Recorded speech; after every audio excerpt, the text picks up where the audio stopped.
नमस्कार। आज के क्लास में आपका स्वागत है। मैं बेलूर मठ लाल महाविद्यालय का शिक्षक आज आपके लिए लाया हूं आवर्त सारणी का भाग 3। इस भाग में हम लोग आज देखेंगे कि संक्रमण तत्व किन्हें कहते हैं, आवर्त सारणी में हाइड्रोजन के स्थान को लेकर क्या समस्याएं हैं उसके बारे में हम लोग चर्चा करेंगे। ट्रांस यूरेनिक तत्व किन्हें कहते हैं, आवर्तिता किस चीज को कहते हैं, और आखिर में हम लोग देखेंगे कुछ परिभाषाएं। तो आइए शुरू करते हैं आज का क्लास। तो शुरू करने से पहले हम लोग एक छोटा सा रिवीजन दे देते हैं कि अब तक हमने सीखा क्या है। देखिए, ये हमारी पूरी आवर्त सारणी है। मैं आपको बता दूं कि आवर्त सारणी बनाते कैसे हैं। बहुत आसान है। ऐसे लिख लीजिए, ह ही मतलब ह ही लिबेप्सिन ऑफ में lithium, beryllium, boron, carbon, nitrogen, oxygen, fluorine, neon. उसके बाद नामक आलसी पास्कल आ गए। यह है aluminium, sodium, magnesium, aluminium, silicon. उसके बाद पास्कल, पास्कल पी के लिए फॉस्फोरस, एस के लिए सल्फर, यह है क्लोरीन, और लास्ट में आर्गन। उसके बाद अगला जो आवर्त आएगा उसमें सिर्फ पोटेशियम जानना है, कैल्शियम जानना है, और बीच में ये सब नहीं। और क्लोरीन के नीचे हमें ब्रोमीन पे ध्यान देना है। उसके बाद अगला जो आवर्त आएगा उसमें कुछ भी जानने की जरूरत नहीं है, सिर्फ ब्रोमीन के नीचे आयोडीन। ठीक है। और हमने बाकी के जो भी वर्गीकरण सीखे थे उसमें हमने ये सीखा था कि फ्लोरीन, क्लोरीन, ब्रोमीन, आयोडीन के नीचे आता है एक रेडियो सक्रिय हैलोजन जो कि है एस्टेटिन, और हीलियम, नियॉन, आर्गन के नीचे आता है क्रिप्टॉन, जीनॉन और रेडॉन। ठीक है। तो ये और ये हमने अलग से याद किया था। ठीक है। तो वो मैंने आपको एक साथ दिखा दिया है ताकि आपका एक छोटा सा रिवीजन हो जाए। तो देखिए, ये पूरा का पूरा टेबल है। इस पूरे टेबल में ये टेबल आपको जटिल नहीं लगना चाहिए, इसीलिए मैंने आपको अलग से उतार के दिखा दिया है। हर बार आप रफ में जब भी टेबल उतारेंगे, जरूरी नहीं है कि आप ये वर्ग का नाम, वर्ग की संख्या और ये आवर्त ये सारा सब कुछ लिखें। आप अपने एग्जाम में रफ पेज में, जैसे मैंने आपको अभी थोड़ी देर पहले टेबल बना के दिखाया है, वो फटाफट आप बना लीजिएगा, आपको सुविधा होगी। तो देखिए, हमने इस टेबल पे किस तरह से परमाणुओं को सजाया था। हमने इनके परमाणु संख्या के आधार पे इनको सजाया था। परमाणु संख्या यानी कितने प्रोटॉन एक परमाणु में होते हैं। तो देखिए, जिसमें एक ही प्रोटॉन था वो पहले डब्बे में बैठ गया।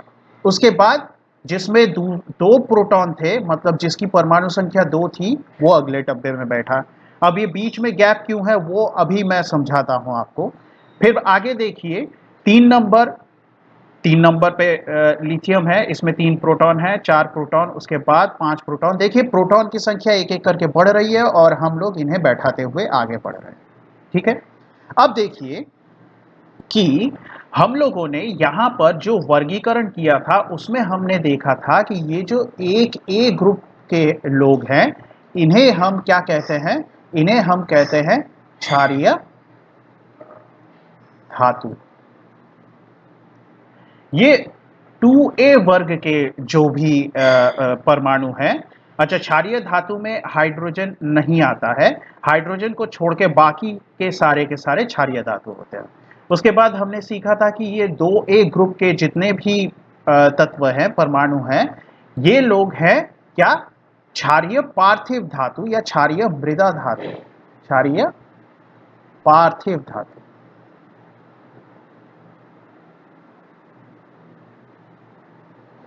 उसके बाद हम लोग सीधा चले गए थे, मतलब इसके बाद के वर्गीकरण हमारे लिए जानने जरूरी नहीं है, सीधा हम लोग यहाँ पे चले गए थे और इनको हमने कहा था हैलोजन। हैलोजन क्यों कहा था, क्योंकि ये लोग लवण बनाते हैं और लवण बनाने वालों को ग्रीक भाषा में हैलोजन कहते हैं, इसलिए इन्हें हैलोजन नाम दिया गया था। ठीक है। फ्लोरीन, क्लोरीन, ब्रोमीन, आयोडीन, उसके बाद आता है एस्टेटिन जो कि रेडियो सक्रिय है। बार बार क्यों बोल रहा हूं, ताकि आपको याद हो जाए क्लास में ही। उसके बाद शून्य वाला ग्रुप, शून्य ग्रुप क्यों? क्योंकि मेंडलीफ ने इस ग्रुप को जगह ही नहीं दी थी और आधुनिक आवर्त सारणी में इसको हमें रखना था, तो सारे के सारे नंबर दे दिए गए थे, तो इसको शून्य देना पड़ा और ये 18 नंबर का ग्रुप बना जिसको हमने शून्य वर्ग का नाम दिया है। और यहाँ पे वो सारे के सारे तत्व रखे गए थे जिनके बाहरी कक्षाएं पूरी तरह से इलेक्ट्रॉन से भरी हुई है। मतलब ये लोग क्या है?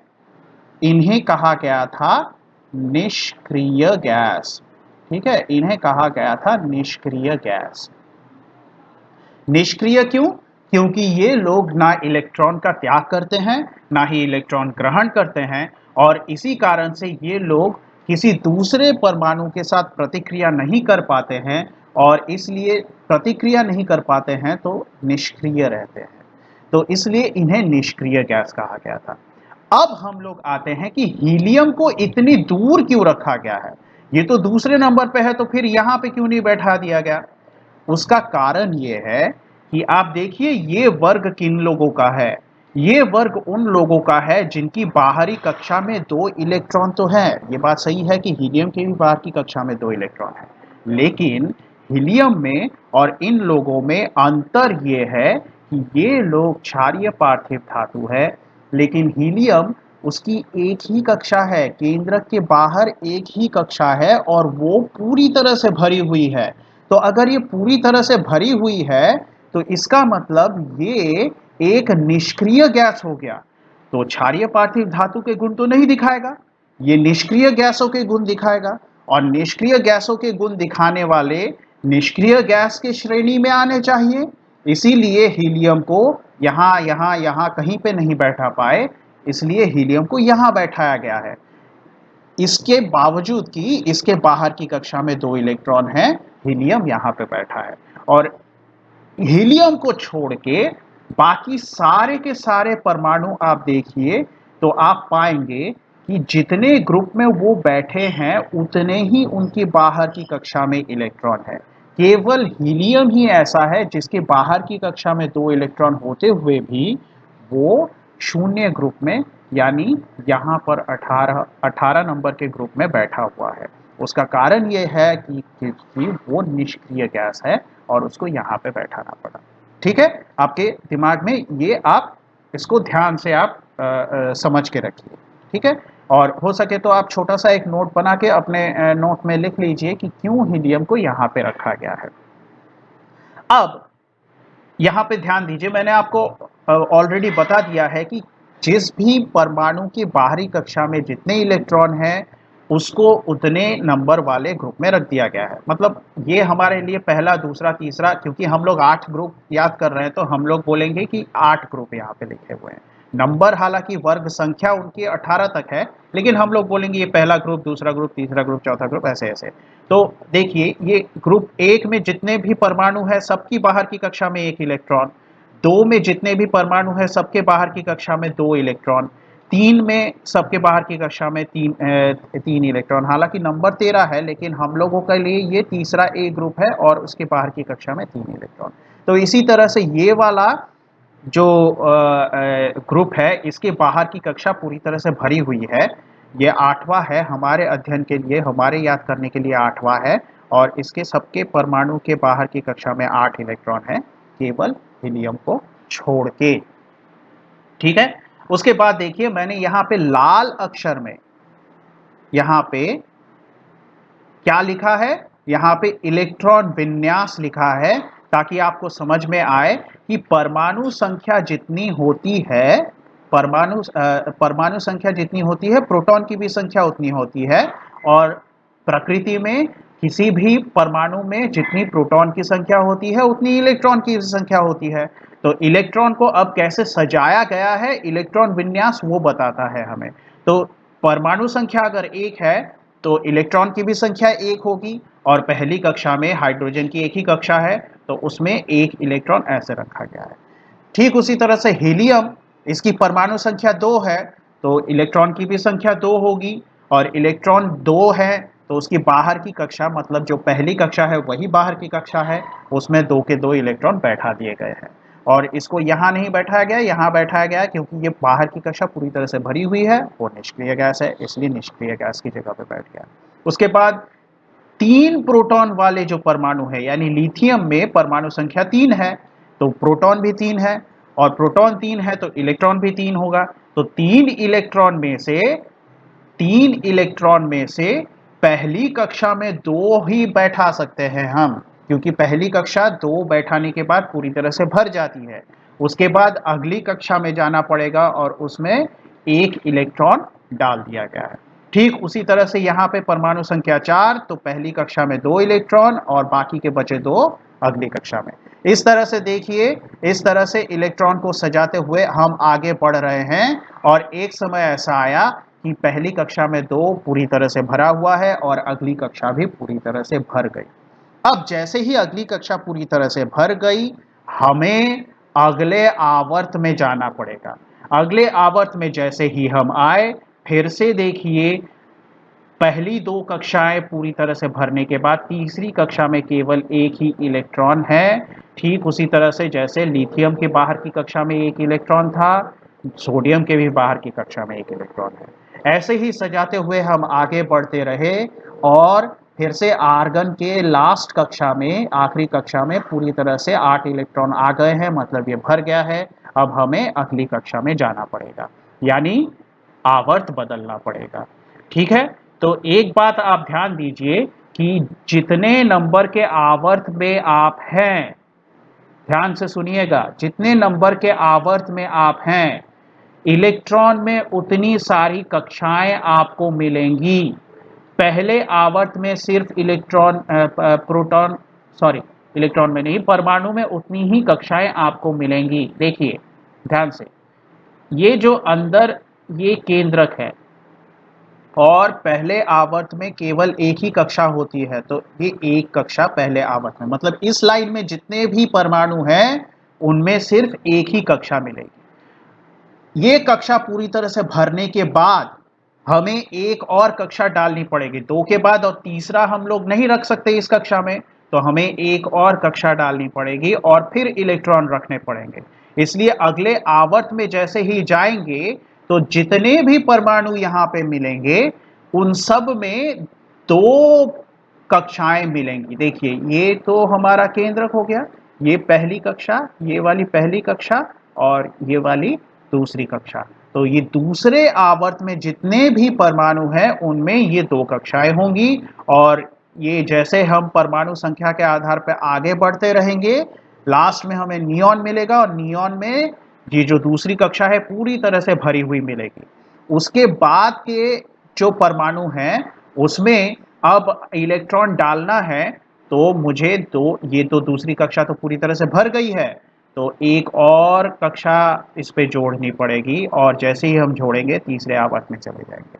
मतलब क्या हुआ? मतलब 2 बातें ध्यान में रखने वाली है कि जितने नंबर के ग्रुप में आप हैं उतने सारे इलेक्ट्रॉन आखिरी कक्षा में आपको मिलेंगे, हीलियम को छोड़ के।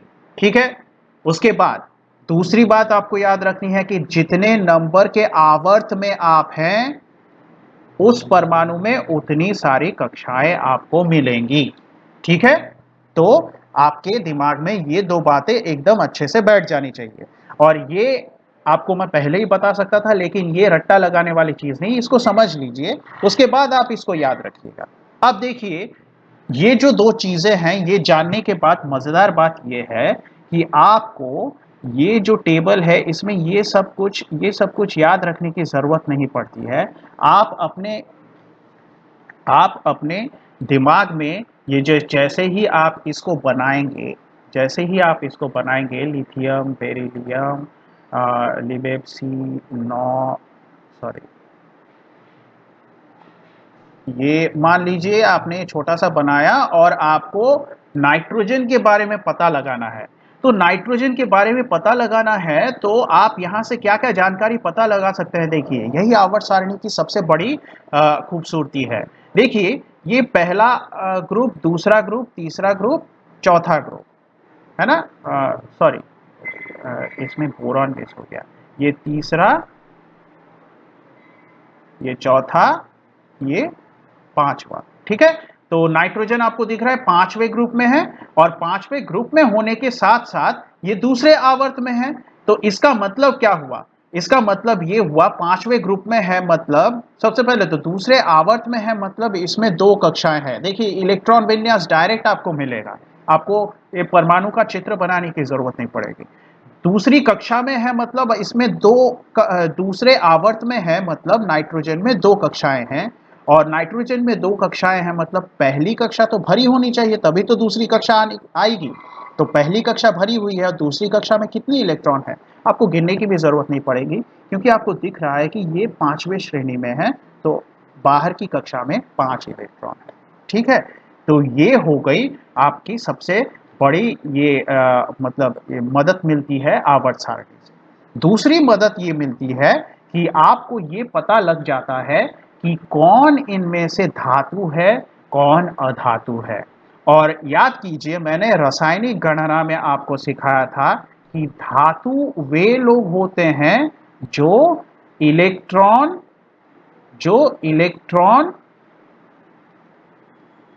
त्याग देते हैं, और अधातु वे लोग होते हैं जो इलेक्ट्रॉन ग्रहण करते हैं।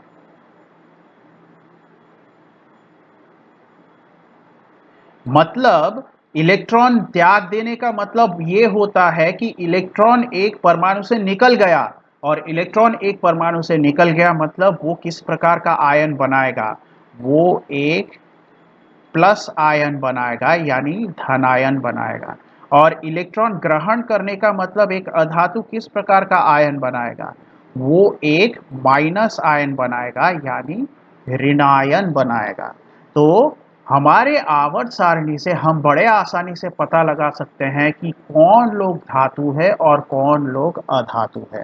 कैसे पता लगेगा तो वो भी अब समझ लेते हैं। देखिए देखिए यहां पर हमने ये सीखा था कि हर परमाणु कोशिश ये रहती है कि वो अपने सबसे करीबी निष्क्रिय गैस के इलेक्ट्रॉन विन्यास को प्राप्त करने की कोशिश करता है, इलेक्ट्रॉन विन्यास को लेने की कोशिश करता है।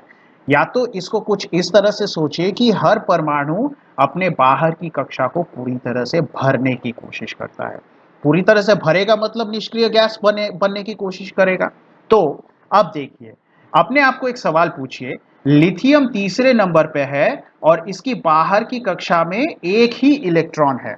अगर ये अपने आप को अपने बाहर की कक्षा को पूरी तरह से भरने की कोशिश करेगा, तो दूसरी कक्षा को पूरी तरह से भरना है तो इसमें पूरा भरने के लिए आपको चाहिए 8 इलेक्ट्रॉन।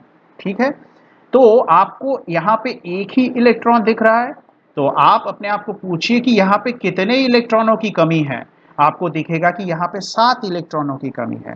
तो लिथियम के पास 2 रास्ते हैं, या तो लिथियम बाहर से 7 इलेक्ट्रॉन लाए, या एक और काम हो सकता है, या वो क्या करे, या वो अपना एक बाहर का इलेक्ट्रॉन ही निकाल दे।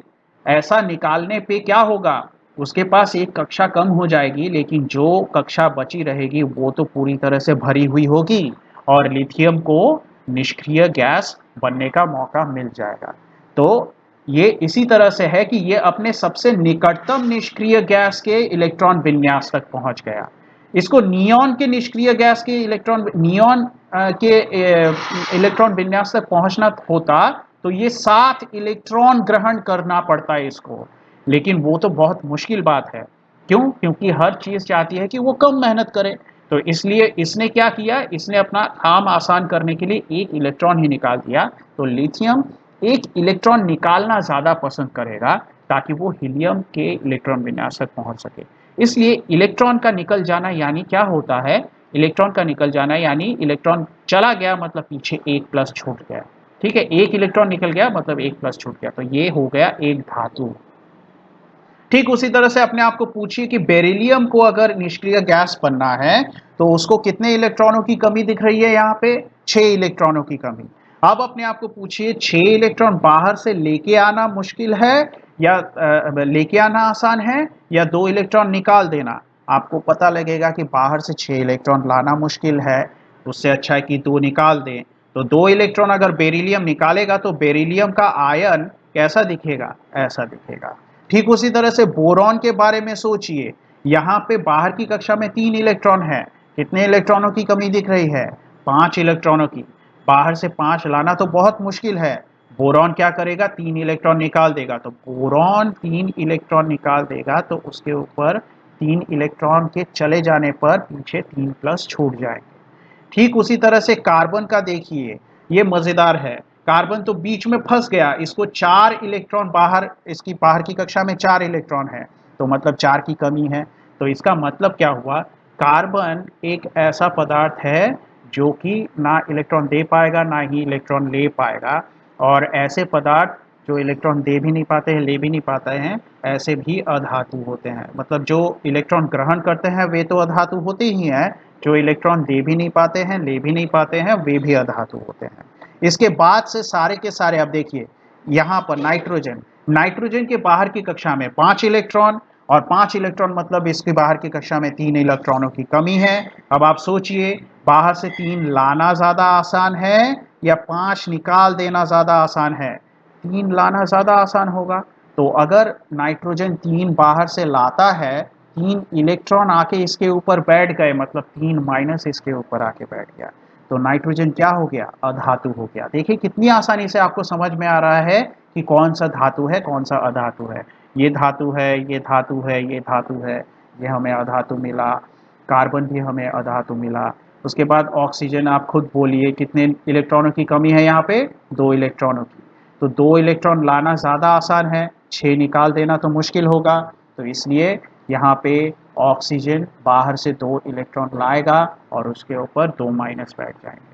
फ्लोरीन के बारे में भी आप सोचिए, फ्लोरीन बाहर की कक्षा में 7 इलेक्ट्रॉन, ठीक है ना, तो 7 इलेक्ट्रॉन है तो उसके लिए बाहर से 1 इलेक्ट्रॉन लाना ज़्यादा आसान होगा, तो इसीलिए 1 इलेक्ट्रॉन ला के फ्लोरीन इस प्रकार का धातु होता है।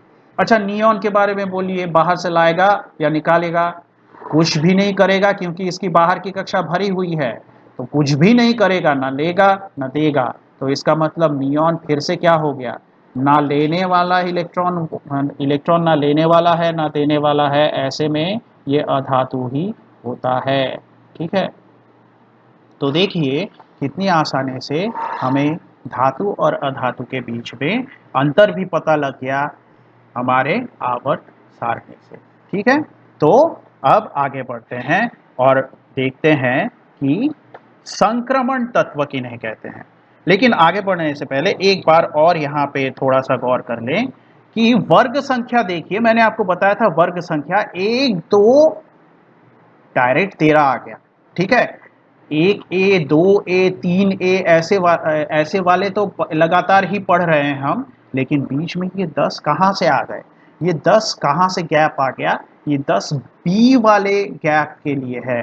यहाँ पे बी वाले जितने भी ग्रुप है वो बैठे हुए हैं, ये ए ग्रुप है तो बी भी कुछ होगा, वो वाले यहाँ पे बैठे हैं, जिन्हें हमें याद रखने की ज़रूरत नहीं है। हमें सिर्फ पता होना चाहिए कि यहाँ पे जो 10 वाले बैठे हुए हैं उनको कहते क्या हैं।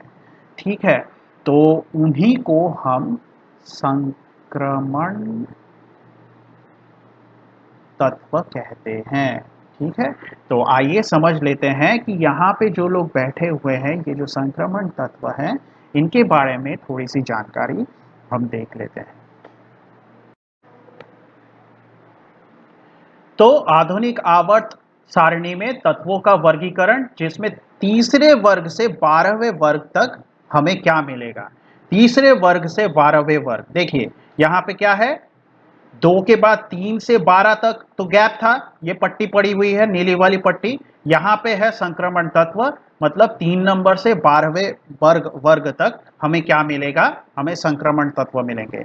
और ये तो 1 2 के बाद 13 14 ऐसे चल रहा था, मतलब बीच में 3 से 12 क्या है, 3 से 12 क्या है वही हमें देखना है, क्या मिलेगा, संक्रमण तत्व मिलेंगे हमें। और ये संक्रमण तत्व क्या है, ये संक्रमण तत्व हैं, 3 से 12 वर्ग में पाए जाने वाले तत्व संक्रमण तत्व कहते हैं। अच्छा, इनमें सबसे इंपॉर्टेंट है फेरस, कोबाल्ट और निकेल, मतलब लोहा, कोबाल्ट और निकेल।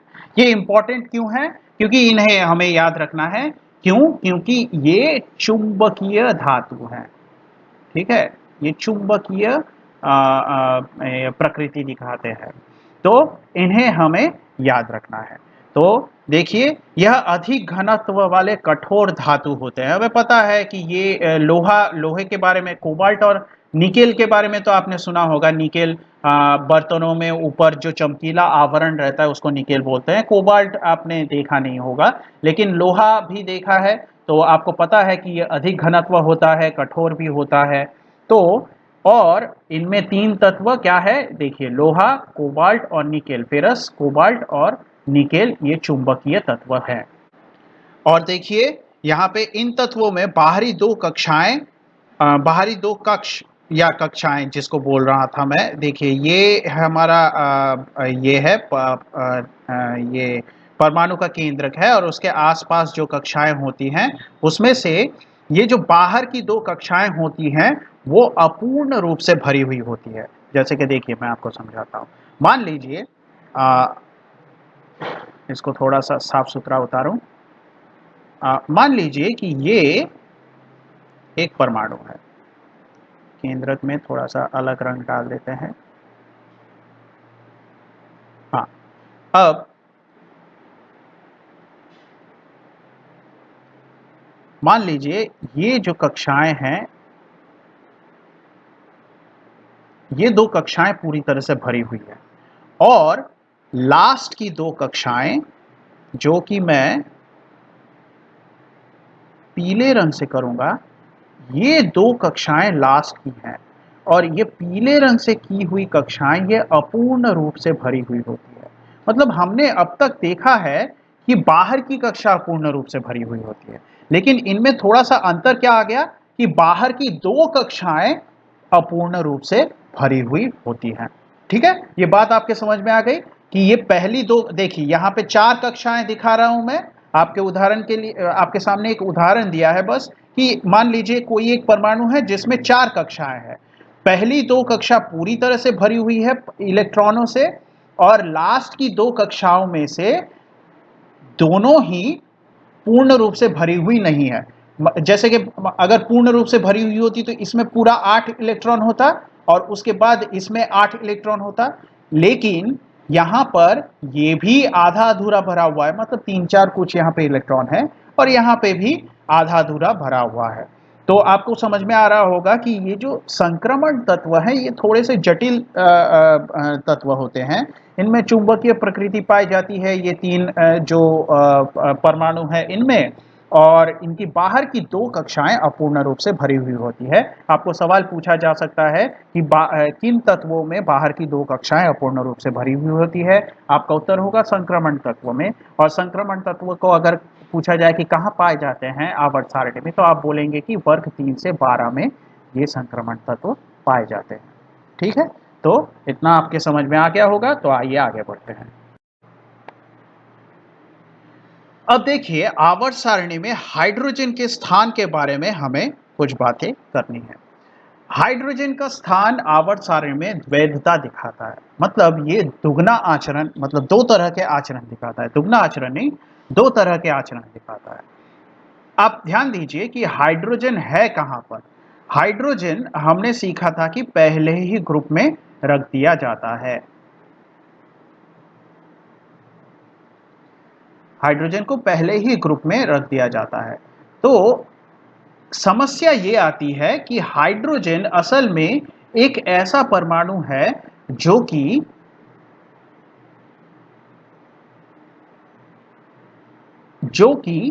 दो अलग अलग श्रेणी में रखे गए परमाणुओं के गुण दिखाने में सक्षम होता है।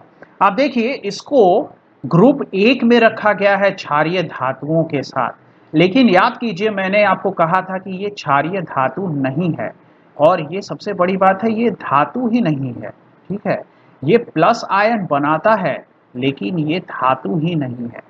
ये सारे के सारे धातु प्लस आयन बनाने वाले होते हैं, लेकिन ये प्लस आयन बनाते हुए भी ये धातु नहीं है। तो फिर भी इसको एक नंबर में इसलिए रखा गया है, क्यों? क्योंकि इसकी बाहर की कक्षा में एक इलेक्ट्रॉन है।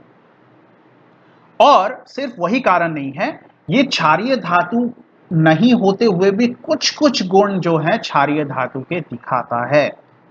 कुछ गुण, सारे गुण नहीं। क्षारीय धातु के कुछ गुण दिखाने के साथ साथ ये पहला ग्रुप एक ए वाला ग्रुप था। 7A यानी जो 7A यानी जो सातवां ग्रुप है, उसके भी कुछ गुण ये दिखाता है। तो इसीलिए ये हैलोजन के भी गुण दिखा रहा है और क्षारीय धातु के गुण भी दिखा रहा है। इसका मतलब इसको दो ग्रुप में हम लोग रख सकते हैं, या तो एक ए ग्रुप में रख दें या तो 7A ग्रुप में रख दें। और इसीलिए हाइड्रोजन के स्थान की समस्या ये है कि ये द्वैधता दिखाता है हाइड्रोजन। तो मतलब हाइड्रोजन को इन दोनों ग्रुप में रखा जा सकता है। लेकिन एक और बात आती है, आपसे क्वेश्चन पूछा जाता है, हाइड्रोजन का स्थान अनिश्चित है क्या? नहीं, हाइड्रोजन का स्थान अनिश्चित नहीं है। अनिश्चित मतलब होता है कि हमें पता नहीं है कि वो कहाँ बैठेगा, लेकिन हमें पता है कि वो यहाँ भी बैठता है, यहाँ भी बैठता है, बाकी जगह पे नहीं बैठता है।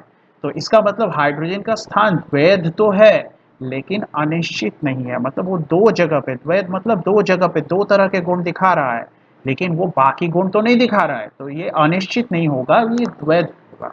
ठीक है, तो आइए देख लेते हैं हाइड्रोजन के स्थान के बारे में। देखिए, हाइड्रोजन का स्थान आवर्त सारणी में द्वैधता दिखाता है। दूसरी बात, हाइड्रोजन वर्ग 1A में स्थित क्षारीय धातु के कुछ गुण दर्शाता है, इसलिए इसको पहले वर्ग में रखा गया है। लेकिन हाइड्रोजन को आवर्त सारणी में वर्ग 7A में भी रखा जा सकता है, क्योंकि यह 17वें वर्ग में उपस्थित हैलोजन के भी कुछ गुण दर्शाता है। ठीक है, जैसा कि मैंने आपको समझाया।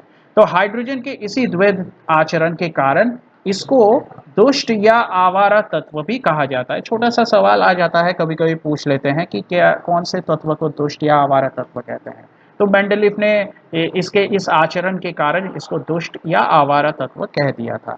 ठीक है, उसके बाद क्या, उसके बाद हमने ये देखा कि ये जो है ये स्थान निश्चित नहीं, अनिश्चित नहीं है, ये द्वैधता दिखाता है। मतलब क्या हुआ कि आवर्त सारणी में हाइड्रोजन के स्थान में द्वैधता है लेकिन अनिश्चितता नहीं है, क्योंकि 1A तथा 7A वर्ग के अतिरिक्त इसे अन्य किसी वर्ग में नहीं रखा जा सकता। इस बात को आप याद रखिएगा। तो ये आवर्त सारणी में हाइड्रोजन के स्थान के बारे में ये बातें हमारे दिमाग में रहनी चाहिए। अब सवाल ये आता है कि हाइड्रोजन वर्ग 1 में रखने का कारण क्या है? कि वो क्षारीय धातुओं के कुछ गुण दिखाता है। 7A वर्ग में रखा जा सकता है, क्यों? क्योंकि वो हैलोजन के कुछ गुण दिखाता है।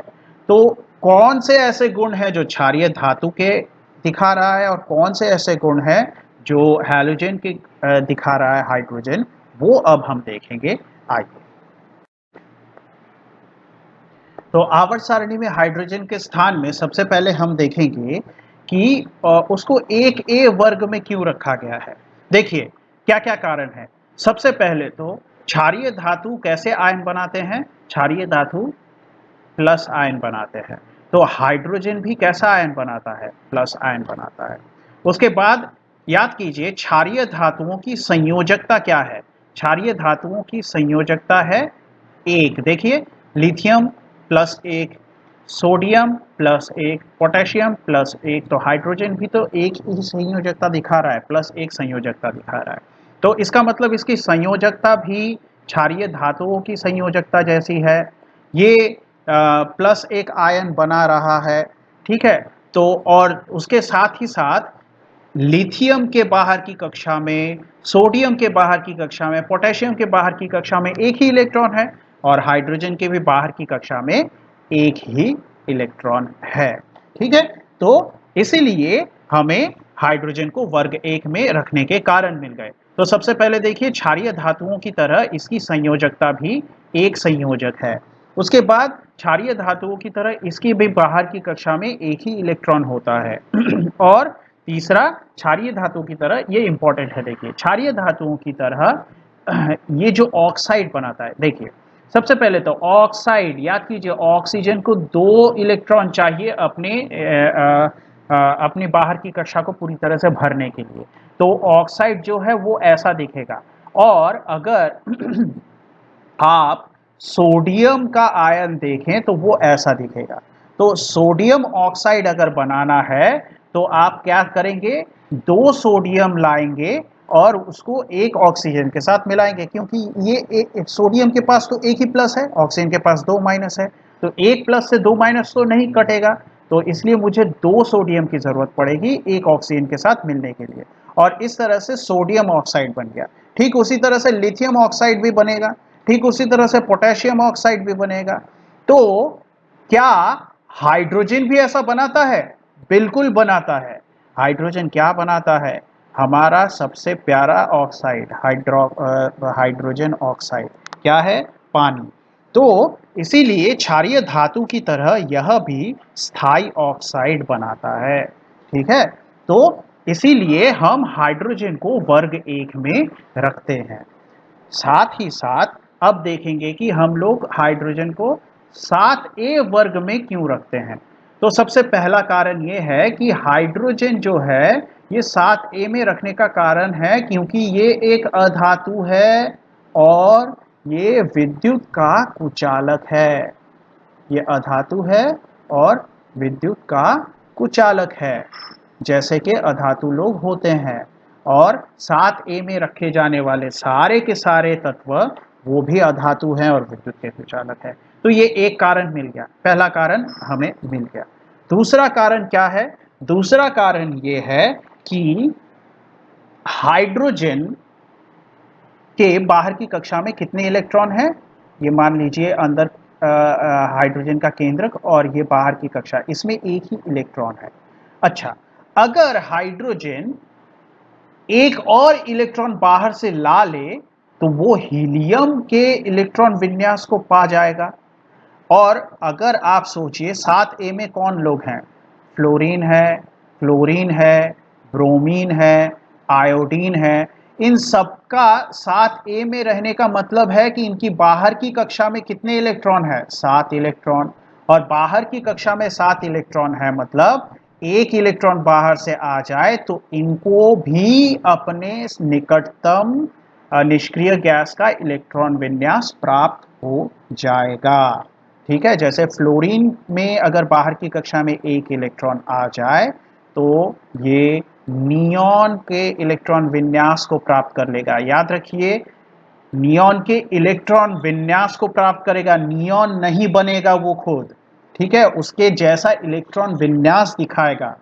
क्लोरीन में अगर एक इलेक्ट्रॉन बाहर से आकर बैठ जाए तो वो आर्गन के इलेक्ट्रॉन विन्यास को प्राप्त कर लेगा। ठीक उसी तरह से हाइड्रोजन में भी अगर बाहर से एक इलेक्ट्रॉन आके बैठ जाए तो वो हीलियम जैसे इलेक्ट्रॉन विन्यास को प्राप्त कर लेगा। और इसीलिए ये इलेक्ट्रॉन विन्यास प्राप्त करने के कारण ये यहाँ पर 7a वर्ग में रखा जाता है। उसके बाद तीसरा, आप ध्यान दीजिए, फ्लोरीन। फ्लोरीन बाहर से एक इलेक्ट्रॉन प्राप्त करके क्या बनाता है? फ्लोराइड बनाता है, मतलब एक माइनस के साथ वो फ्लोरीन का आयन बनाएगा। क्लोरीन बाहर से एक इलेक्ट्रॉन प्राप्त करके क्या बनाता है? क्लोराइड बनाता है। ब्रोमीन भी वही बनाता है, आयोडीन भी वही बनाता है। ठीक है, अब इनको इनको क्षारीय धातु के साथ मिलाइए। मैं एक उदाहरण के लिए जैसे मिलाता हूं सोडियम के साथ, सोडियम के एक आयन के साथ मिलाता हूं, तो देखिए डायरेक्ट ही जुड़ जा रहा है। Sodium fluoride, sodium chloride, sodium bromide, ये सारे के सारे देखिए क्या है, क्षारीय धातु के साथ मिलके लवण बना रहे हैं। लेकिन नाम पे ध्यान दीजिए, sodium fluoride, sodium chloride, sodium bromide. अगर मैं सोडियम के साथ हाइड्रोजन को मिलाना चाहूं तो इसके ऊपर प्लस इसके ऊपर प्लस होते हुए भी, ध्यान दीजिए, ये दोनों प्लस होते हुए भी ये दोनों आपस में जुड़ के सोडियम हाइड्राइड बनाते हैं। ठीक है, अब ऐसा क्यों बनाते हैं, ये हम लोग रासायनिक बंधन वाले चैप्टर में, प्लस दोनों प्लस होते हुए भी क्यों जुड़ गए, रासायनिक बंधन वाले चैप्टर में समझ जाएंगे।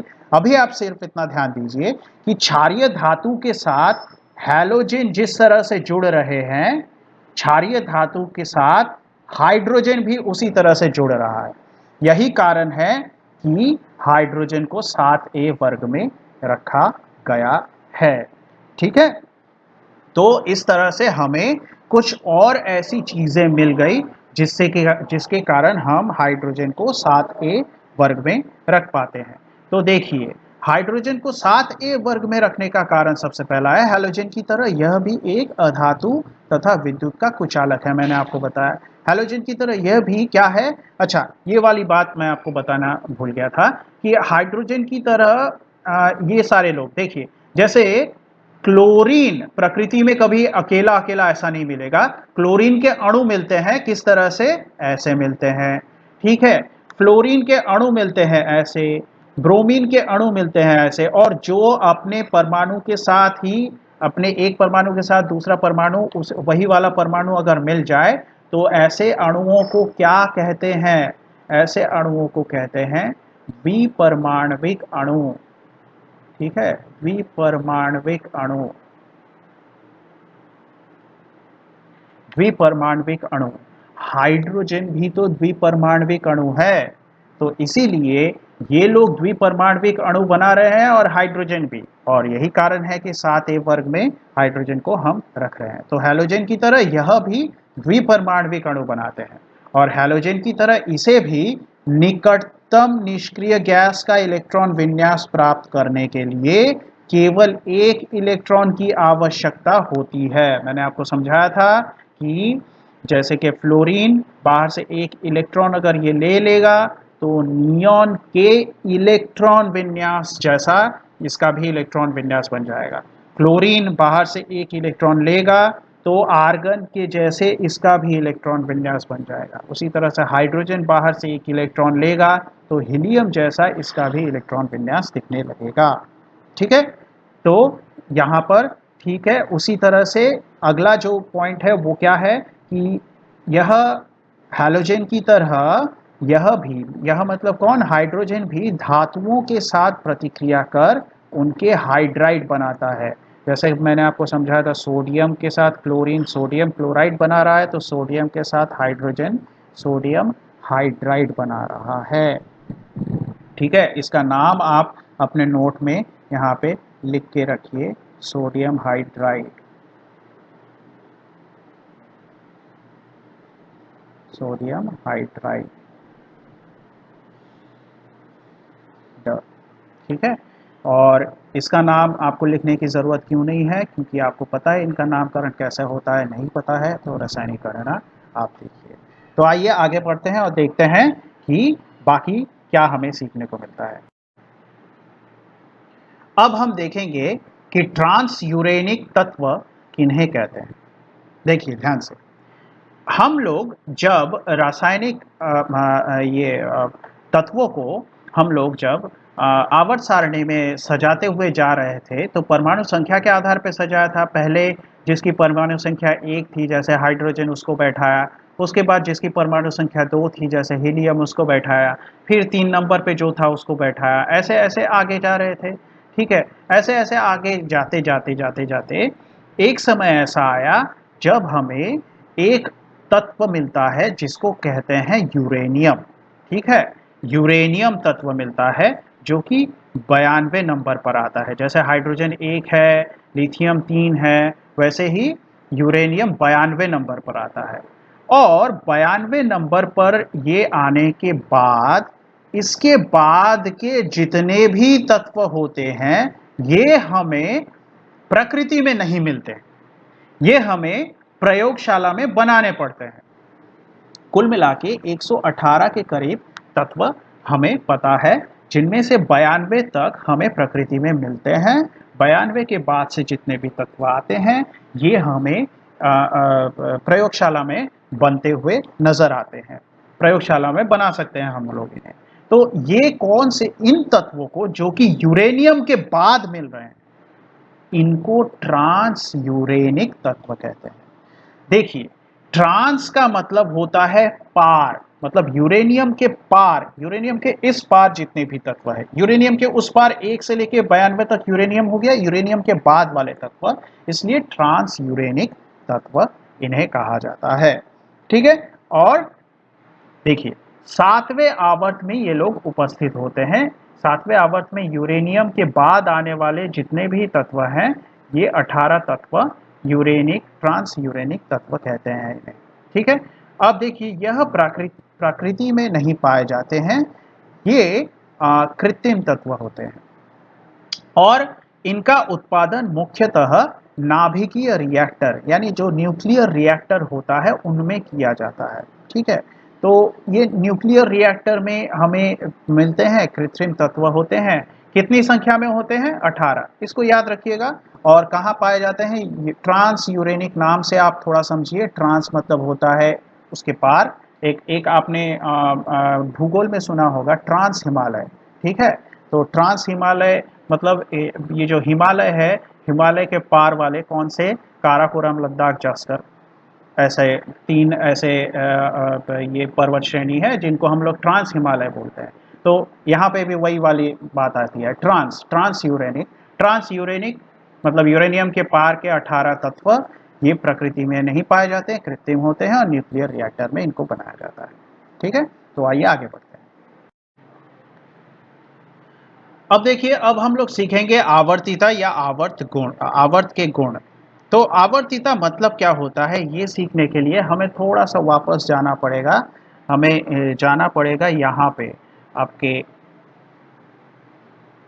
जो आवर्त सारणी वाले ये है, इस पे जाना पड़ेगा। देखिए देखिए, हम लोग ऐसे सजाते हुए आगे बढ़ रहे थे। जैसे ही हमारी बाहर की कक्षा पूरी तरह से भर जा रही थी, वैसे ही हम लोग अपना आवर्त बदल के नीचे आ रहे थे। फिर से हम लोग शुरू कर रहे थे, जैसे ही कक्षा भर जा रही थी फिर से आवर्त बदल के नीचे आ रहे थे, फिर से शुरू कर रहे थे। शुरू करना मतलब क्या? कक्षा में पहले एक इलेक्ट्रॉन बैठ गया, फिर दूसरा, फिर तीसरा बाहर की कक्षा में। तो ऐसे सजाने पर क्या हो रहा था? ऐसे सजाने पर बाहर की कक्षा में जितने भी इलेक्ट्रॉन हैं वो इसी तरह से सजे हुए व्यवस्थित हो रहे थे कि सारे के सारे तत्व जिनके बाहर की कक्षा में जितने भी इलेक्ट्रॉन है वो एक के नीचे एक बैठ जाए। जैसे कि जिन तत्वों के बाहर की कक्षा में एक ही इलेक्ट्रॉन है वो सारे के सारे एक के नीचे एक बैठ गए। जिनकी बाहर की कक्षा में 2 इलेक्ट्रॉन है वो सारे के सारे एक के नीचे एक बैठ गए। यहाँ पे 3, 4 इस तरह से सब बैठ गए। इस तरह से बैठने से हमें फायदा क्या हुआ? इस तरह से बैठने से हमें ये फायदा हुआ कि ये जितने भी तत्व हमें मिले, ये अपना जो रासायनिक गुण दिखाते हैं वो इलेक्ट्रॉन के आदान प्रदान से दिखाते हैं। और इलेक्ट्रॉन का कितना आदान प्रदान होगा वो निर्भर करता है बाहर कितने इलेक्ट्रॉन है उस पर। तो आप सोचिए कि अगर लिथियम में बाहर एक ही इलेक्ट्रॉन है और सोडियम में बाहर एक ही इलेक्ट्रॉन है, तो मतलब इन दोनों के गुण मिलने चाहिए। ठीक उसी तरह से बेरिलियम के भी गुण मिलने चाहिए, मैग्नीशियम के साथ, कैल्शियम के साथ। ठीक उसी तरह से बोरॉन का एल्यूमिनियम के साथ गुण मिलना चाहिए। मतलब एक ग्रुप में या एक श्रेणी में, जैसे कि ये वाला या ये वाला, जो भी आप श्रेणी ऊपर से नीचे जो भी आप देखें, ये सारे के सारे श्रेणी में बैठे हुए तत्व इकट्ठा एकत्रित रूप में एक ही तरह के गुण दिखा रहे हैं। ये तो बात हमें समझ में आ रही है। दूसरी बात हमें ये समझ में आती है, ध्यान दीजिए, कि लिथियम जो गुण दिखा रहा है सोडियम भी वही गुण दिखा रहा है, ये समझ गए। अब देखिए, लिथियम के बाद बेरिलियम आया, ऐसे आगे बढ़ रहे हैं। देखिए एक एक करके आगे बढ़ रहे हैं। लिथियम के बाद आगे बढ़े, बेरिलियम आया, और आगे गए बोरॉन आया, और आगे गए कार्बन आया। मतलब हम लोग किस हिसाब से आगे बढ़ रहे हैं? उनके बढ़ते परमाणु संख्या के आधार पर। देखिए 3 से गए 4, 4 से 5, ऐसे आगे बढ़ रहे हैं। आगे बढ़ते बढ़ते बढ़ते बढ़ते यहाँ पे आए, और उसके बाद आवर्त बदल के जैसे ही हम यहाँ पर आए, हमें वापस लिथियम वाला गुण मिल गया। और थोड़ा सा आगे जैसे ही गए, हमें वापस बेरिलियम वाला गुण मिल गया। और थोड़ा सा आगे जैसे ही गए, हमें वापस बोरॉन वाला गुण एल्यूमिनियम में मिला। मतलब क्या हुआ, मतलब जो तत्वों का गुण है वो कुछ देर बाद वापस हमें मिल गया। लिथियम का कुछ देर बाद वापस सोडियम में मिला, बेरिलियम का कुछ देर बाद वापस घूम के मैग्नीशियम में मिला, बोरॉन का कुछ देर बाद वापस आके एल्यूमिनियम का मिला। और यही चीज, ये जो घटना है, इसको हम लोग बोलते हैं आवर्तिता। ठीक है, इसको हम लोग बोलते हैं आवर्तिता।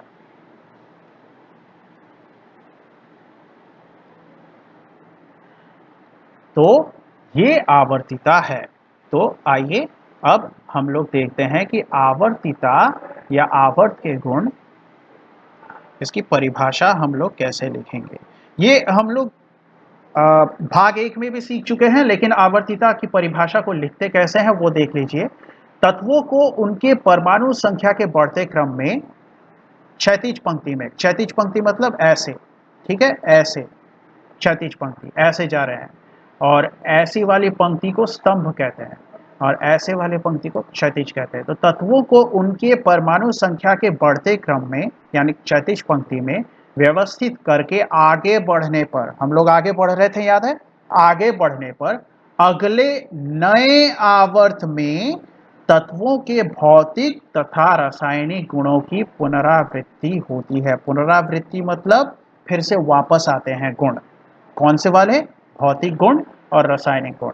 इसीलिए इसलिए एक ही श्रेणी या वर्ग में पाए जाने वाले तत्वों के गुणों में समानता होती है, और इसी को हम लोग आवर्तिता कहते हैं। तो आवर्तिता की परिभाषा आपसे पूछी जाए तो आप ये परिभाषा लिखेंगे।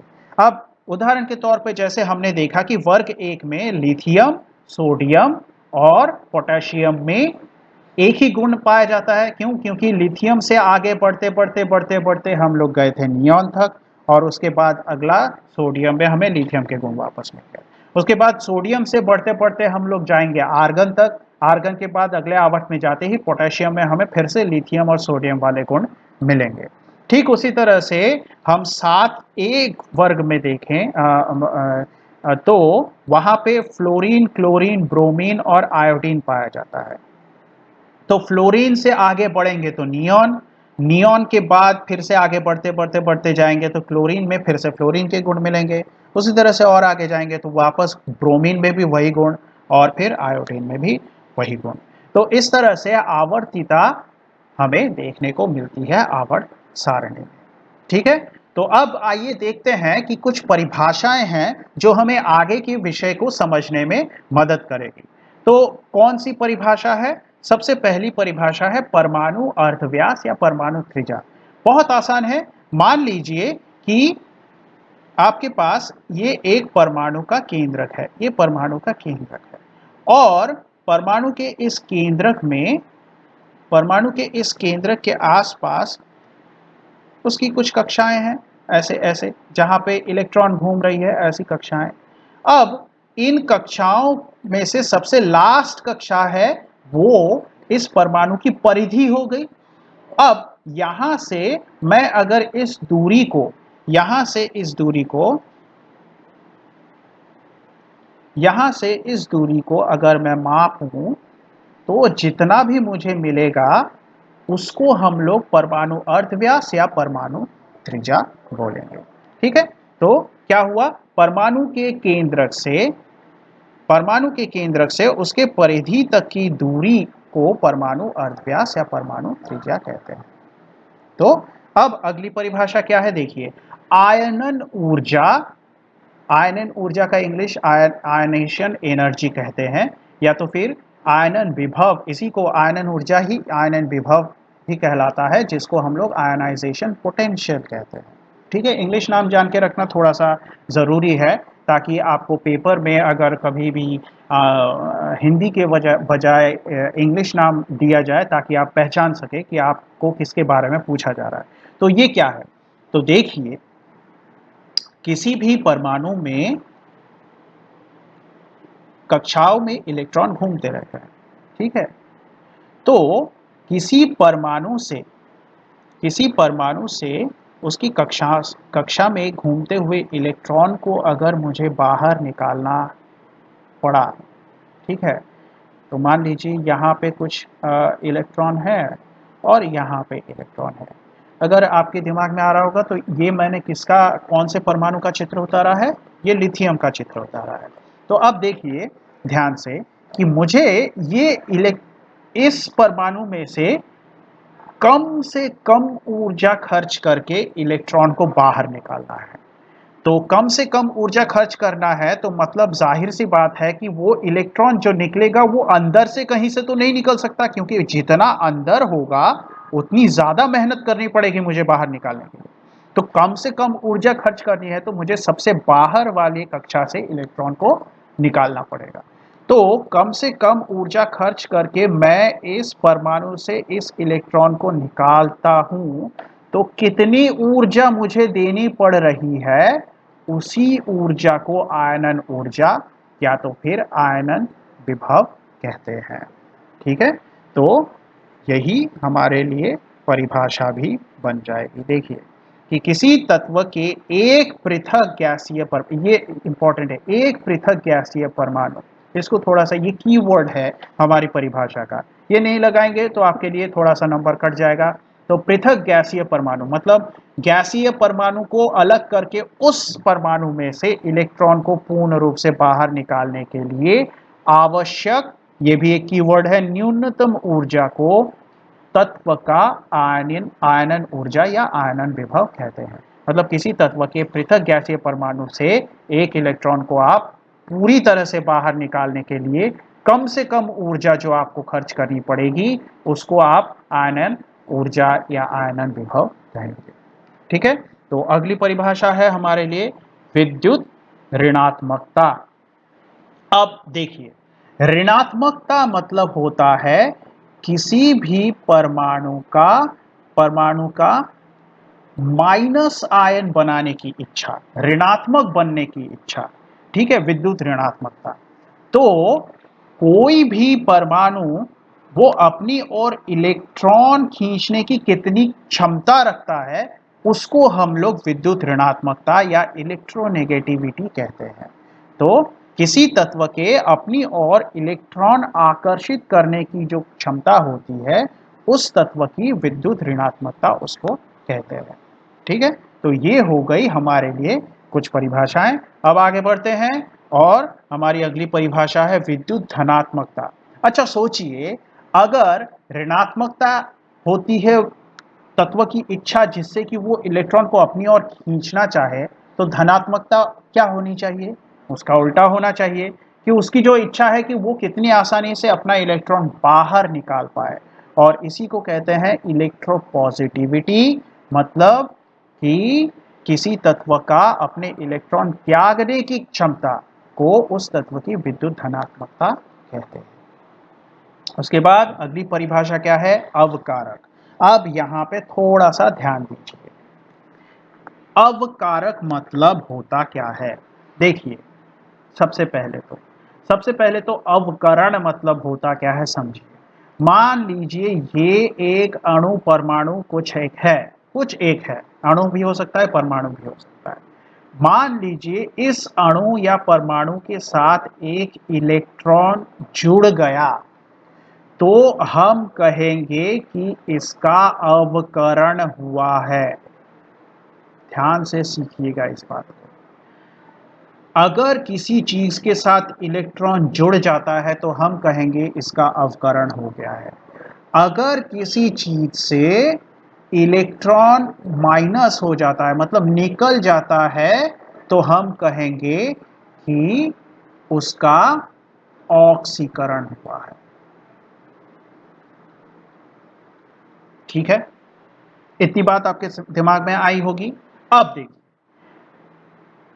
यहां पे इस बात को ध्यान में रखिए, कारक। ठीक है, मतलब कारक मतलब कौन कर रहा है। अब ध्यान, यहां पे मान लीजिए एक परमाणु बैठा हुआ है, यहां पे मान लीजिए एक परमाणु बैठा हुआ है। ठीक है, और उसको इसका अवकरण करना है। इस परमाणु को इसका अवकरण करना है तो ये वाला परमाणु अवकारक कहलाएगा। ये कारक है, ये करना चाहता है। अब अगर इसको इसका अवकरण करना है तो ये इसके साथ एक इलेक्ट्रॉन जोड़ने की कोशिश करेगा, और इलेक्ट्रॉन जोड़ने की कोशिश करेगा मतलब ये अपना एक इलेक्ट्रॉन इसको देगा, तभी तो इसके साथ इलेक्ट्रॉन जुड़ेगा, है कि नहीं, है कि नहीं। तो मतलब क्या हुआ, सारे के सारे इलेक्ट्रॉन देने वाले कौन होते हैं, अवकारक होते हैं। जितने भी लोग इलेक्ट्रॉन देते हैं वो क्या है, अवकारक है। अब यहां से ध्यान दीजिए, कौन लोग इलेक्ट्रॉन देते हैं, जो विद्युत धनात्मक होते हैं। अभी थोड़ी देर पहले हमने पढ़ा है धनात्मकता मतलब क्या होता है, धनात्मकता मतलब इच्छा होती है अपना इलेक्ट्रॉन त्यागने की, तो त्यागेगा इलेक्ट्रॉन तभी तो किसी को मिलेगा, तभी तो उसका अवकरण होगा। तो वे सारे के सारे लोग जो विद्युत धनात्मक होते हैं वे ही अवकारक होते हैं। और विद्युत धनात्मक मतलब वे सारे लोग जो प्लस आयन तैयार करते हैं, है ना। धनात्मक मतलब प्लस आयन, धनात्मक आयन।